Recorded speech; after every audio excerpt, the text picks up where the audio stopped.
মাল লোড করেছে। বাইরে তো ছাদের ওপরে করেছে, আরও বাসটার ভিতরেও লোড করেছে।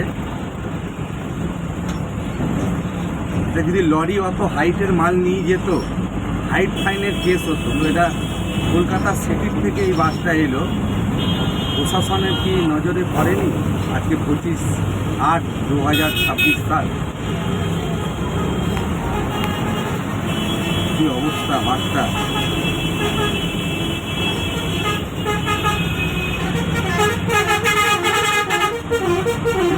সামনের থেকে পিছন গাড়িটার ভিতরেও প্রচুর মাল ভর্তি।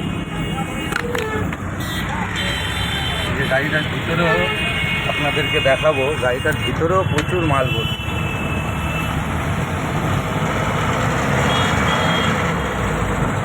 কলকাতা শহর থেকে যাচ্ছে গাড়িটা।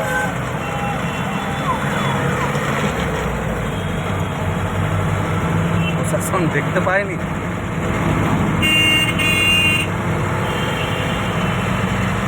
গাড়িটার ভিতরে দেখুন কীভাবে মাল লোড আছে, পিছনের থেকে পুরো সামনে অবধি, ড্রাইভার সিটের পিছন অবধি। ড্রাইভার ওই কারণে আস্তে আস্তে গাড়িটাকে নিয়ে যাচ্ছে।